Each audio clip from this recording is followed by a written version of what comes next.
ഡൽഹി മുഖ്യമന്ത്രി അരവിന്ദ് കെജ്രിവാൾ ഇഡി കസ്റ്റഡിയിൽ. This program sponsored by CK Gold and Diamonds.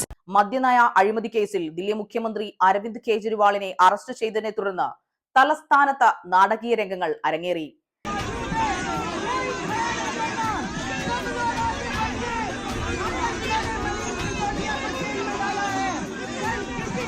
എന്താണ് മദ്യനയം? രാജ്യ തലസ്ഥാനത്ത് കോവിഡ് അതിരൂക്ഷമായ സമയത്ത് അരവിന്ദ് കെജ്രിവാളിന്റെ നേതൃത്വത്തിലുള്ള സർക്കാർ പുതിയ എക്സൈസ് നയം പാസാക്കി. എക്സൈസ് നയം 2021-22 നടപ്പിലാക്കിയ ക്രമക്കേടിനെ കുറിച്ച് 2022 ജൂലൈയിൽ lieutenant governor VK. Saxena CBI അന്വേഷണത്തിന് ശുപാർശ ചെയ്തതിന് പിന്നാലെയാണ് മദ്യനയ കേസ് പുറത്തുവരുന്നത്. ആം ആദ്മി പാർട്ടി ഉന്നത നേതാക്കൾ അനധികൃത ഫണ്ട് സ്വരൂപിക്കുന്നതിനും തങ്ങളിലേക്ക് എത്തിക്കുന്നതിനുമായി ആണ് എക്സൈസ് നയം സൃഷ്ടിച്ചത് എന്നായിരുന്നു ആരോപണം. ഇതിനെ തുടർന്ന് ഇഡിയും CBIയും കേസെടുത്തു. ഇതിനു മുന്നേ തന്നെ തെലങ്കാന BRS നേതാവ് കെ കവിതയെ മദ്യനയ കേസിൽ ഇഡി അറസ്റ്റ് ചെയ്ത് ജയിലിലാക്കി.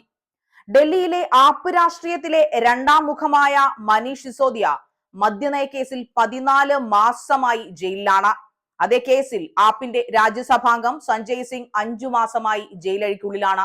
ഇപ്പോഴിതാ അരവിന്ദ് കെജ്രിവാളിന്റെ ഡൽഹിയിലെ ഫ്ലാഗ് സ്റ്റാഫ് റോഡിലുള്ള ഔദ്യോഗിക വസതിയിലെത്തി ചോദ്യം ചെയ്യലിന് ഒടുവിൽ അറസ്റ്റ് രേഖപ്പെടുത്തിയിരിക്കുന്നു.